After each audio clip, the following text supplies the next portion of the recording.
and actually 1200, and then 1450. So you have a series of cross sections without the bridge. This is the bridge right here. So in fact, you don't even have to have these two cross sections. So you compute the water surface profile from 500 to 1000 to 1450 to, I think this is 2000. And this is going to be the approach cross section right here. So the reason you do that water surface profile first is because the backwater is measured relative to that elevation. So this is what's called the unconstricted water surface elevation. Then you determine, you establish two bounding cross sections, one at the downstream toe of the bridge and one at the upstream toe of the bridge. And you enter those cross sections. Now, before I do the bridge, let's look at those cross sections, because you have to do something special when you enter those cross sections. So here you can see I'm at station 2000, and there's nothing very earth-shattering there at all. You see the bank stations, and that we certainly have overbank flow. Now I'm going to start going downstream. The next station downstream is 1450. Right? Yes. This is the approach flow cross section. It too doesn't look any different, right? But now the next one is the upstream face of the bridge.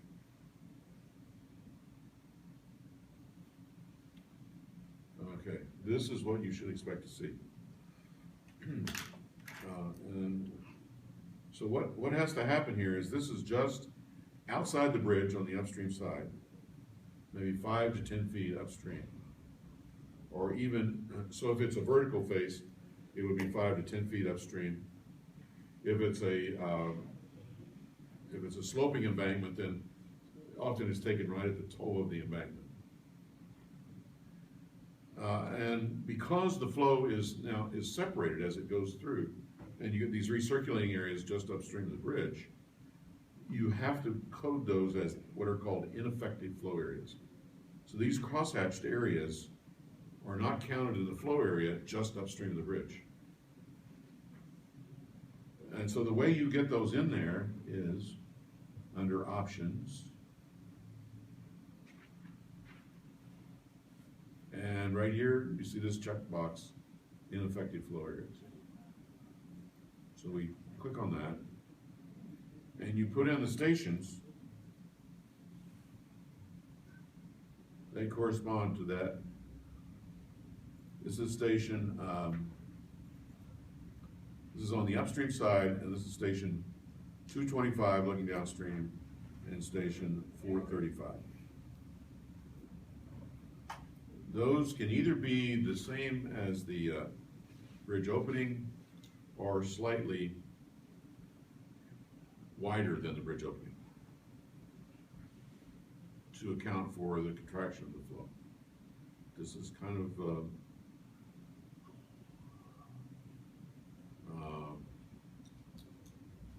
rule of thumb adaptation of Hec-Ras so that WISPRO works in Hec-Ras. This is an ad hoc application, essentially. Yeah. It's like I once talked to a well driller, and he said all well drilling techniques have been developed from well drillers who have run into a problem and are in a complete state of panic. With 1,000 feet of a pipe in a hole and you can't get it out, or something like that. Okay, so that's ad hoc. Anyway, so then notice the elevation here, 35, and this is for the left and the right.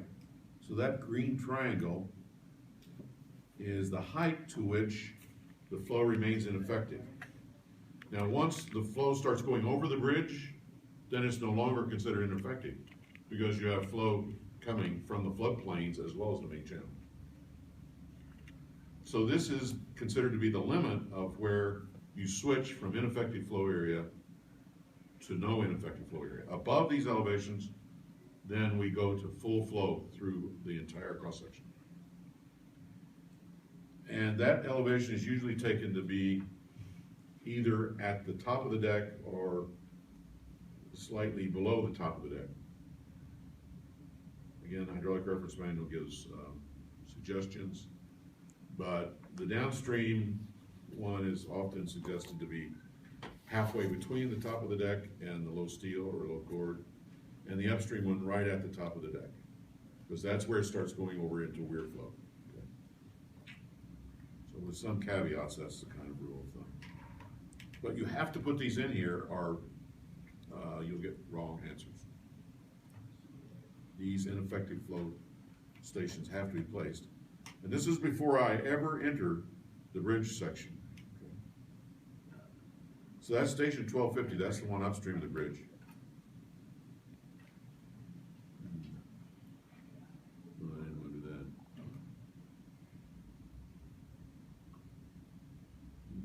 And this is station 1200, which is immediately downstream of the bridge. I did the same thing under options, cross-section data, options, ineffective flow areas. And this time I did what the manual suggested. I've got, I think the low steel is, let's see, what is it?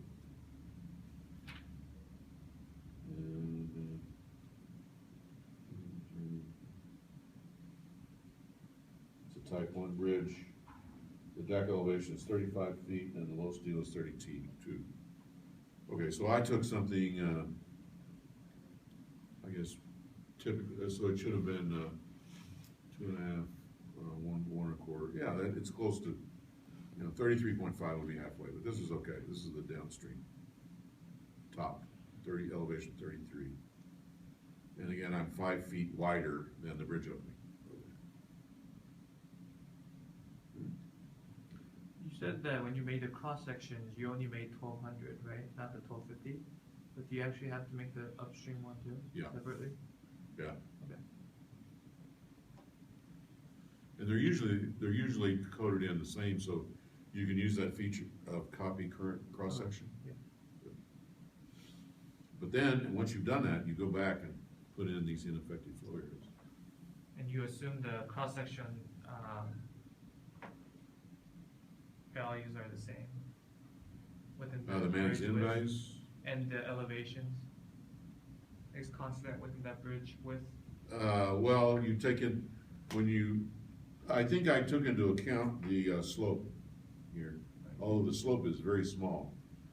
Let's see, this is 35.1. Well, let me look at the minimum, so 3.1. So let's go up to 1250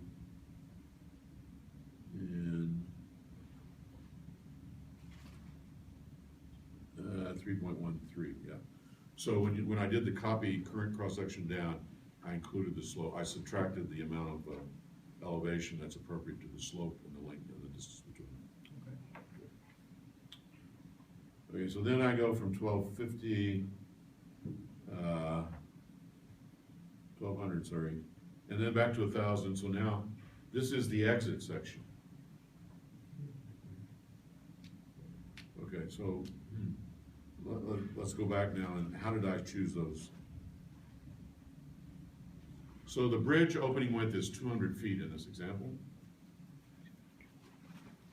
And so the cross sections here, this is the exit section. Remember, in WISPRO, the distance from the exit section to the downstream face is equal to the opening width. So this one right here is 1200. And then I used 50 feet for the road deck and the shoulder on the bridge, 50-foot width. And so then the upstream face becomes 1250. And then I went another 200 feet upstream to the approach section, which is 1450.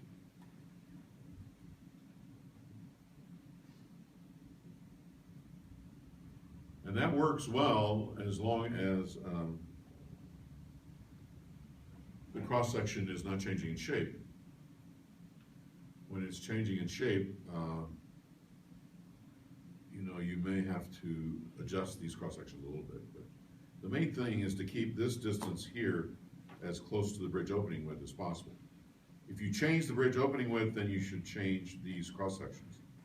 And hopefully there's not much difference in geometry, you know, over 100 feet, plus or minus 50 or 100 feet, so that these cross sections can be adjusted slightly to correspond with the WISPRO convention. Question? Yeah, how did you give the freeboard for the sections in the bridge? The freeboard, Did you give any freeboard, or you said around 1 to 2 feet?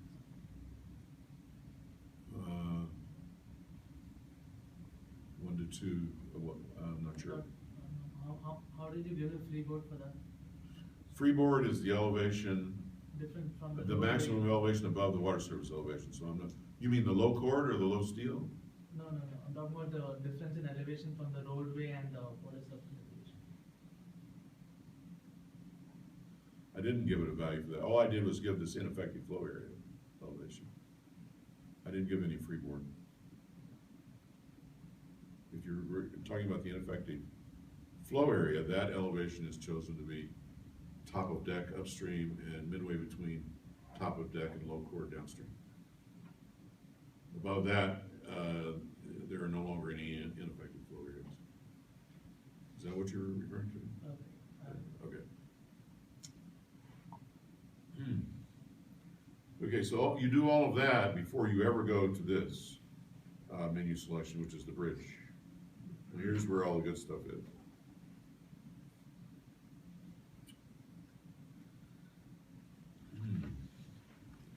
Okay.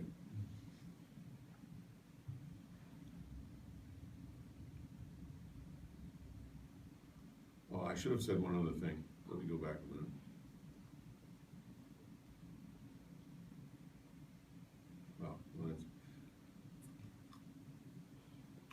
No, it's here. Whenever you put in the bridge, you can put in any station that you want, so long as it's between the two bounding cross sections. Because it's not going to use that number. That just tells us where.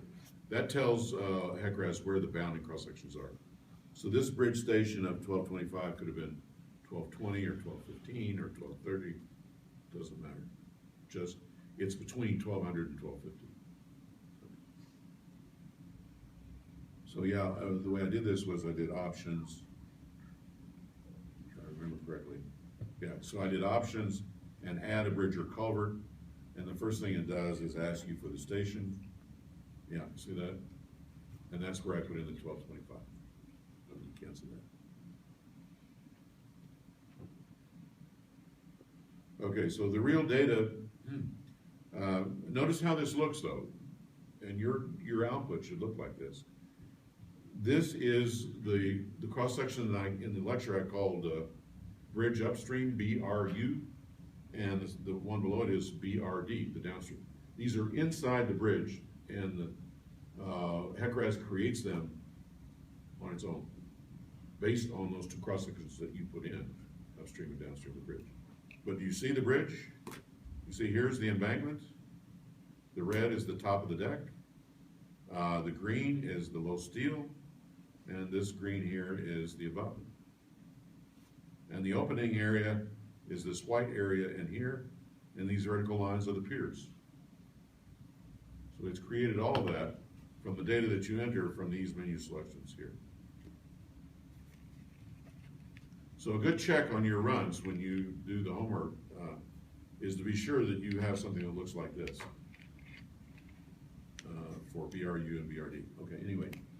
Here's how I got so once I put in the bridge station between the two bounding cross sections, then I put in the deck roadway.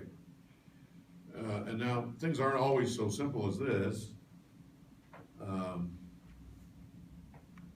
That is, this case is a horizontal deck. But sometimes the deck actually goes up and then back down. Does anybody know? That's called a perched bridge. Why would you do that?